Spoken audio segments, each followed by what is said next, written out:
We've now entered the age of genetic engineering. Like it or not, genetically altered bacteria and plants are big business.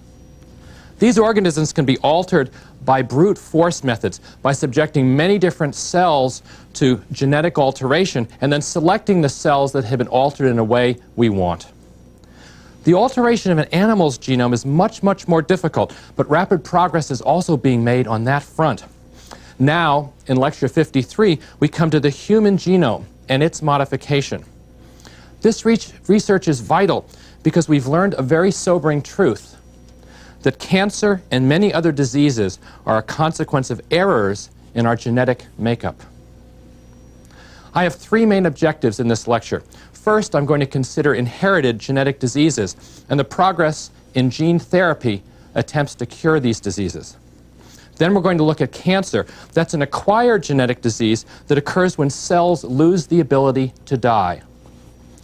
Finally, I want to look briefly at some of the perplexing ethical issues that are raised by the prospects of altering the human genome.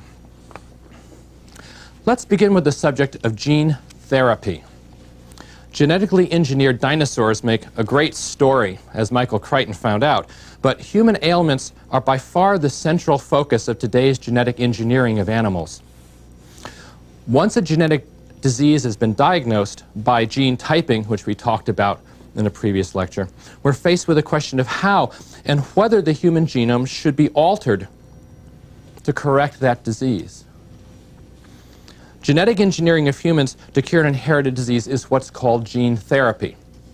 And there's much research going on in this area today. In principle, gene therapy accomplishes the same kind of genetic changes as the genetic engineering of microbes or plants that we talked about in the last lecture. That is, you can either add a gene to a genome, or you can try to turn off or delete a gene, or else you can try to correct the spelling of a gene, to fix a broken gene, if you will. In practice, however, modifying human genes, even for therapeutic purposes, is a daunting challenge. It combines scientific hurdles and, of course, moral complexities as well, because altering our genetic state is something that raises really serious ethical questions. The straightforward genetic approaches that worked well with bacteria and plants aren't amenable to humans. They aren't amenable to other animals. The reason is because animals undergo an extremely complex process of cell differentiation. We start with a single cell, the fertilized egg, but very soon in the process of development, as the cell divides over and over again, you start seeing specialized cells, blood cells, brain cells, nerve cells, and so forth. We really don't know how to clone a human being from one of these single differentiated cells. And as a consequence, it's difficult to see how we can apply a gene therapy that will treat the entire body, correct all the cells within a body. But this is a very serious and important challenge, because one reason for pursuing this challenge is the promise of improved treatment or even cures of diseases that are now incurable. The bright potential of gene therapy was epitomized by the story of Assanthi de Silva, who was born in 1986 with a devastating genetic disease, an illness called a combined immunodeficiency. This is resulting from a defect in one specific gene, a critical enzyme called adenosine deaminase, or ADA. The lack of this ADA enzyme prevented her immune system from responding to bacterial invaders. Other children you may have heard about with this disease have been confined to plastic enclosures. They're sometimes called bubble babies because they're so subject to infections that even contact with a mother or a father could cause death. And indeed, these children are then doomed to suffer their entire lives in an enclosure, and still most of them die at an early age. Asha's doctors knew that she would suffer the same fate, that without drastic measures to isolate her from every source of infection, she would probably die in childhood. Well, with little hope for a normal life, 4-year-old Asha became the subject of a pioneering research study. This was in 1990. This was the first attempt to replace a faulty human gene.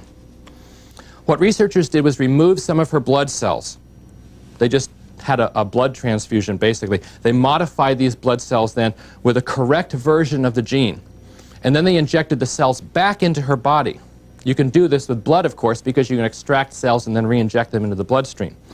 The hope was that some of the modified cells would then produce ADA, and that these cells would start reproducing within her bloodstream and eventually give her a complete supply of blood cells that had the corrected gene.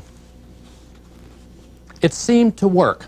6 years later, Asha was thriving and living a normal life. Her immune system seemed to be functioning normally, and doctors were cautiously optimistic that her condition had actually been cured. She was the first gene therapy patient, and as such, she became something of a celebrity. She was named an honorary research ambassador for the March of Dimes in 1993. She appeared before Congress in 1994 and was called living proof that a miracle has occurred. For a time, it seemed that gene therapy was going to be the magic bullet of the 1990s. But as we're going to see, Asha's improvement was not so easily explained. Gene therapy remains a hope for sure, but it's definitely not a promise at this point. And there are real questions about whether it's ever going to work for humans. Gene therapy, that is the modification of genetic errors, became an exciting, if very speculative, area of biomedical research after these first experiments. Since then, since about 1990, there have been more than 100 clinical trials for a variety of genetic diseases, and this affecting hundreds, perhaps thousands of patients at this point. The government contributes about $250 million in research money to these efforts in gene therapy every year, and most of that money comes from our tax dollars. Most of it is administered through the National Institutes of Health in Bethesda, Maryland, where they provide grant research for people around the country doing this kind of research.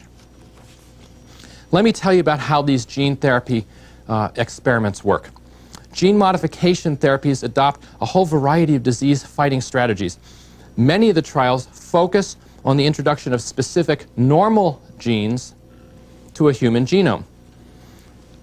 There are also other trials that are efforts to make cancer cells more vulnerable to attack by inserting a gene for a protein that turns on the immune system and therefore fights the cancer cells. So there are a number of different ideas in gene therapy that are now underway.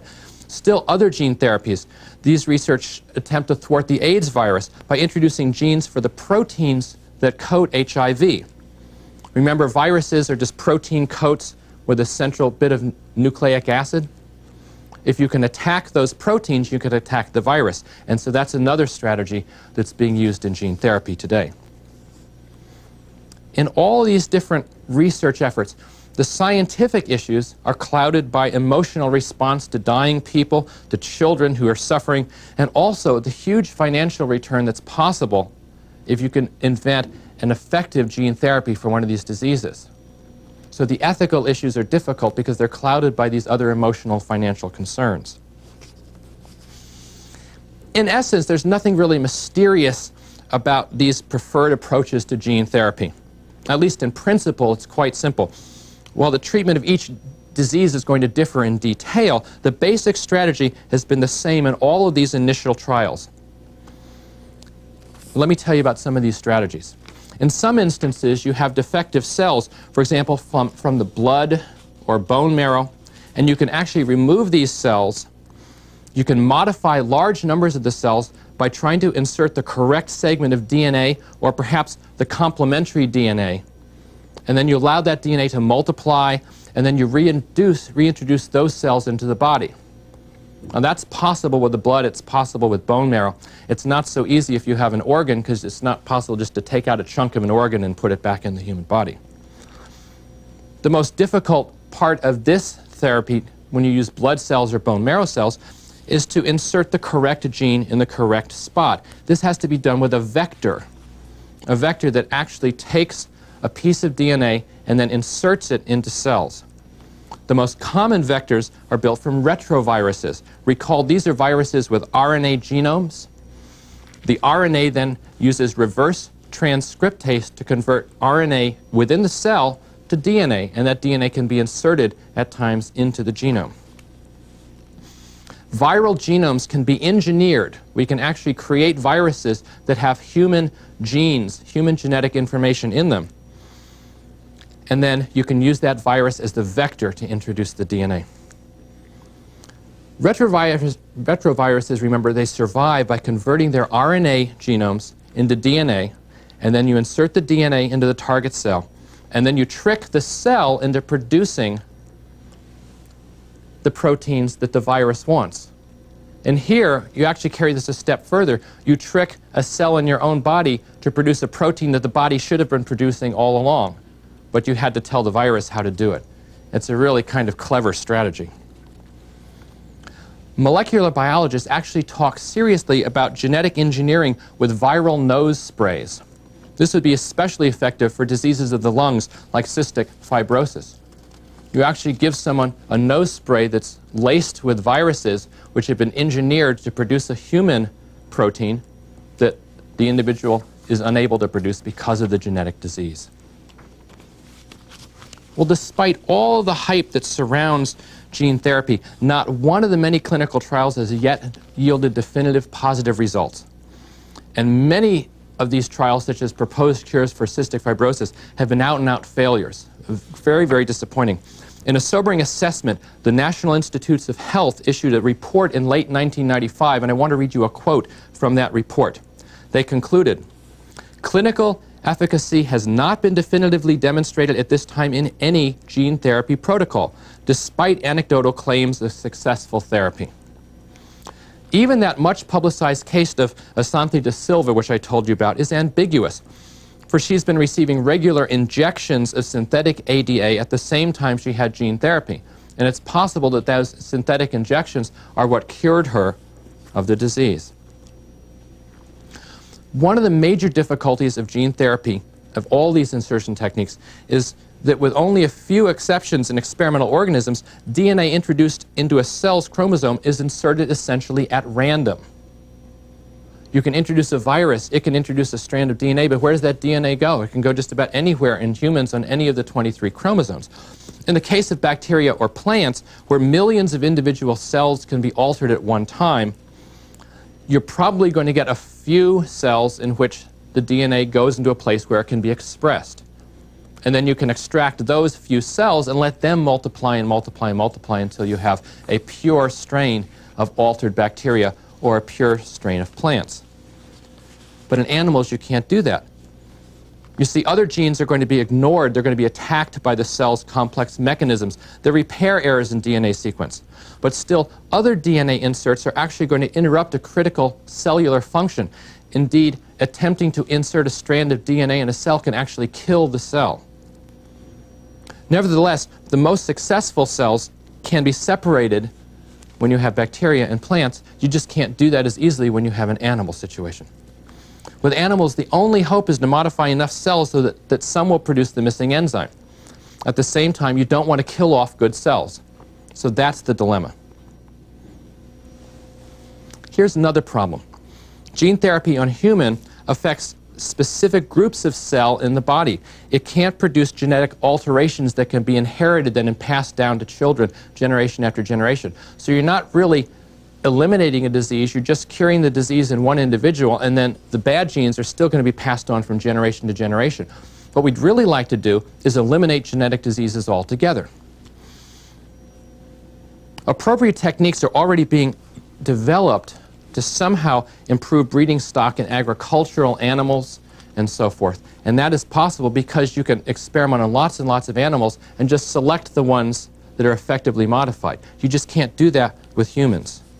So in order to create permanently altered humans to cure human diseases, you have to do a transgenic organism.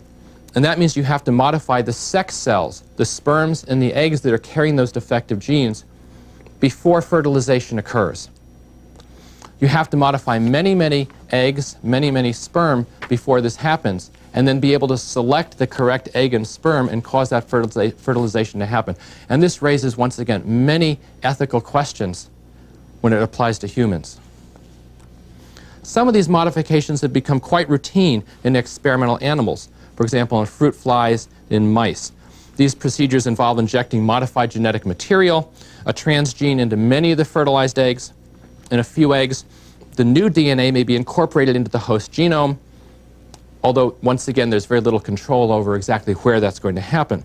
So we've made a few mice with predisposition to specific types of cancer, for example, wonderful animals for research purposes, even though most of the experiments on the mice are going to fail. And you can't apply the same protocol to humans. These techniques have a side benefit, by the way. They provide research with wonderful clues about an animal's development. By locating the site of a transgene within the mouse genome, for example, you can see how gene expression occurs. You can see the regulatory proteins and where they occur. You can understand tumor formation in a much more rigorous way just by modifying the mouse genome. Again, you can't do that with humans. This raises very serious ethical questions. Most people consider such efforts acceptable if they're applied towards mice with an effort to understand the origin of cancer. But how far can you push these ethical questions? That's something for each of us to consider, and they're questions which are going to be raised more and more as we're more able to alter genetic material in humans. My second topic in this lecture is cancer, which is a disease that's going to strike more than 1 million Americans every year.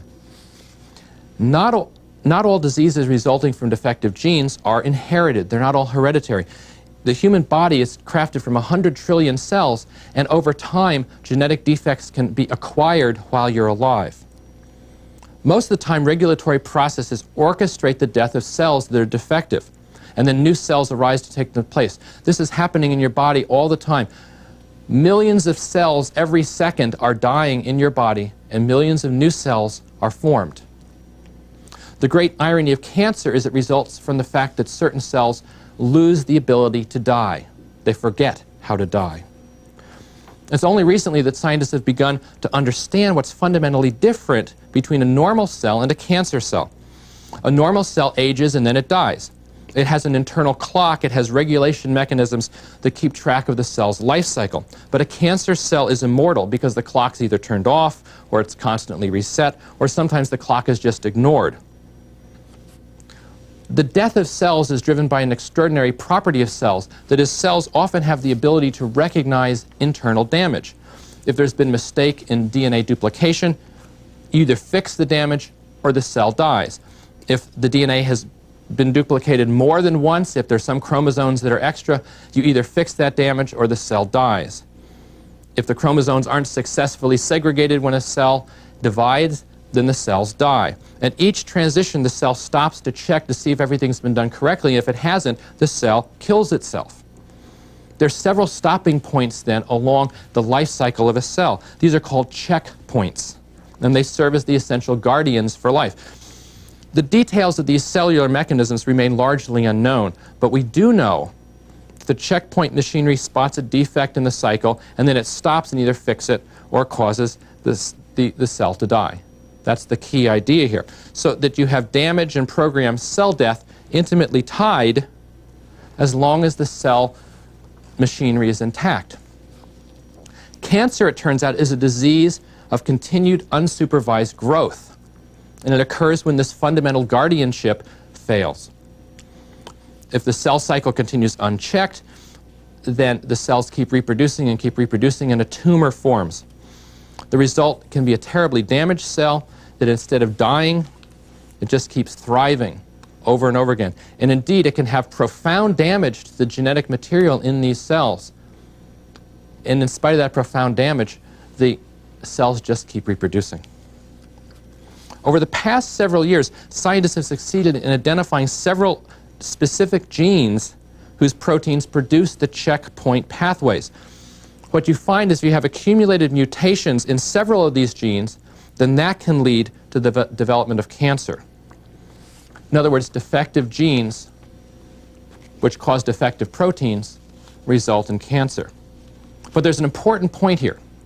No single genetic abnormality is sufficient to cause cancer. Rather, you have to have a whole handful of these genetic abnormalities. 5 or 6 different genes all have to be defective simultaneously for a cancer to develop.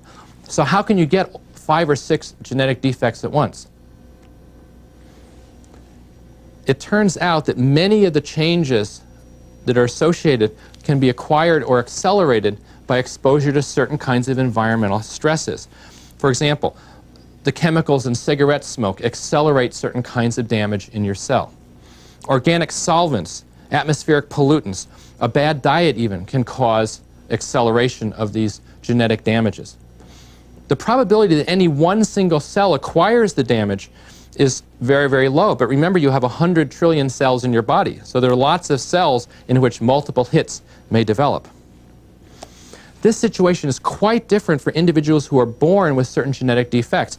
Up to 10% of the 1.1 million cancer victims that are diagnosed each year have at least one hit already in this genetic pathway.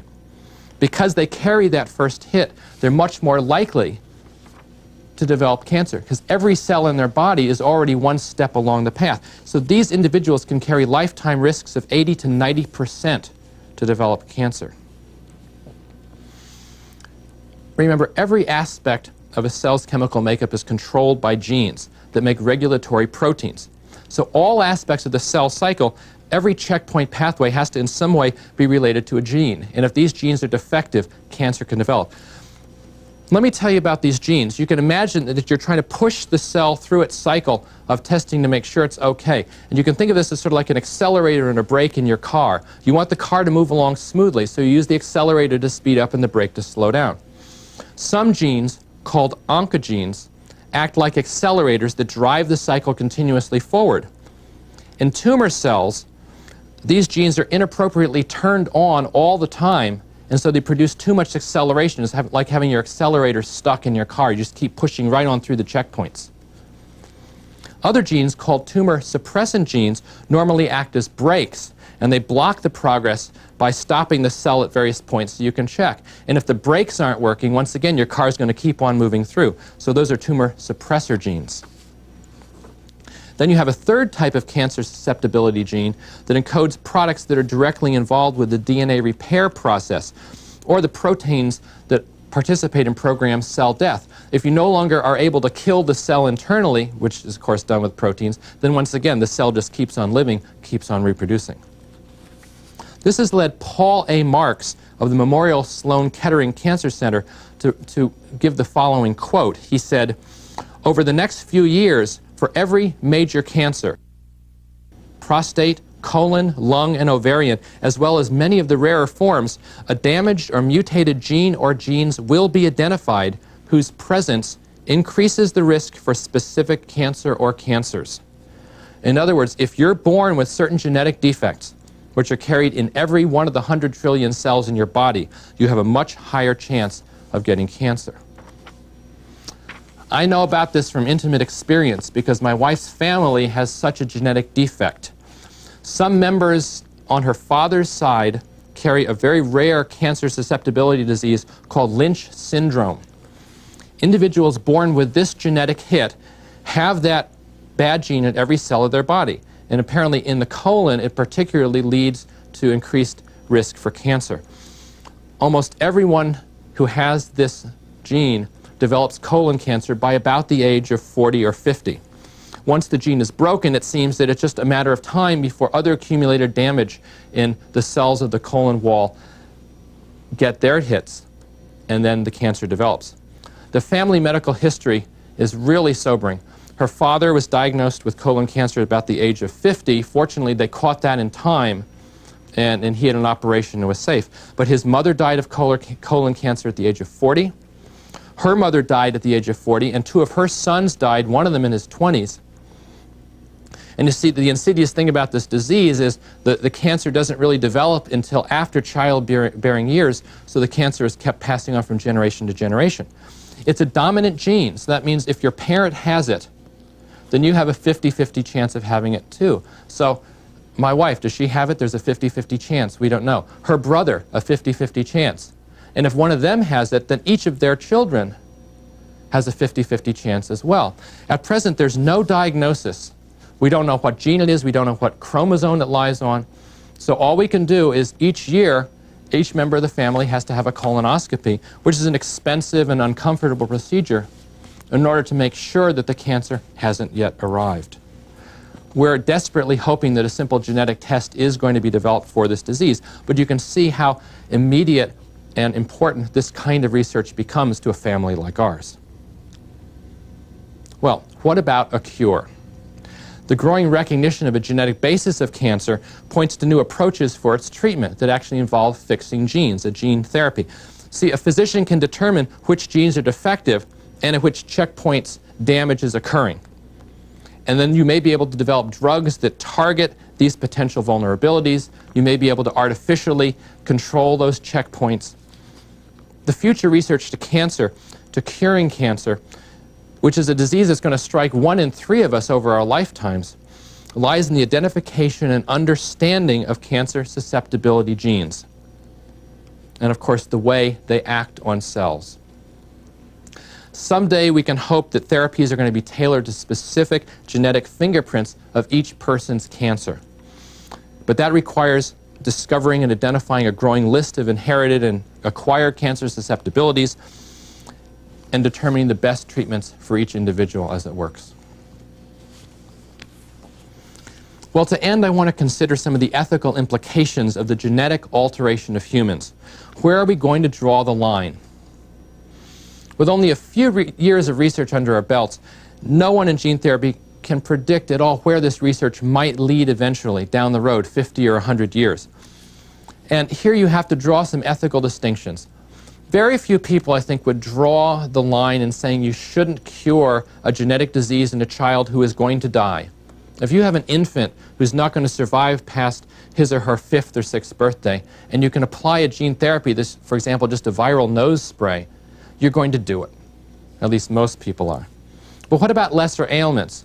What about crippling arthritis, which can be a hereditary sort of thing? What about bad eyesight? Would you give your child a nose spray if it was guaranteed to increase the IQ by 20 points? Well, these aren't just hypothetical questions. There's a biologist in a California company right now who are studying the possibility of gene therapy for hair loss. The substantial roadblock here is that no one's discovered exactly which gene causes baldness, but the idea is someday you may be able to have a shampoo that you rub into your hair and it causes your hair to grow again. On a much more sobering note, I think some geneticists actually talk about engineering a 47th chromosome, which can be injected into an embryo. And that 47th chromosome could have all sorts of good genes, genes that fix genetic diseases, genes that give you new abilities, new insights, that perhaps adjust behavioral patterns. What do you think about that, a 47th chromosome that's engineered and injected into everyone? Is that a good idea or not? Something society is going to have to deal with. Someday, when we've learned the language of genes and their regulations, humans may gain the ability to design entirely new organisms. Given the youthfulness of molecular genetics and, of course, this extraordinary pace of discovery I've been describing, it seems inevitable that someday we're going to be able to modify human traits and abilities. And we're going to be able to produce clones of virtually any imaginable organism with desirable characteristics of our own choosing. Then I think the central question of genetics is not going to be what is the language of life, but rather what limits are we going to place on these abilities. Goethe spoke for our generation as well as his own when he said, quote, "It is not possible to wait with new explorations until man is a moral being." In recognition of this knotty problem, fully 5% of the funding for the Human Genome Project, that's more than $100 million, has been earmarked for study of ethical implications of genetic research. Questions like, who should be measured? Who should have access to this data? What are prisoners' genetic rights? How does society protect against genetic discrimination? What limits should be placed on human genetic engineering and cloning? The Human Genome Project is now the largest ethics program in human history. I think we have to hope that $100 million is going to be enough. In summary, human diseases are perhaps the greatest need, the most daunting challenge in genetic research. Both inherited genetic diseases and acquired cancers occur when several genes are defective. Repair of these defective genes could save many, many lives, but this technology raises numerous ethical questions. Progress in science, therefore, has to be accompanied by progress in our collective sense of values and ethics. In the next lecture, we're going to find ourselves smack in the middle of another controversial biological subject, the subject of the origin and the evolution of life.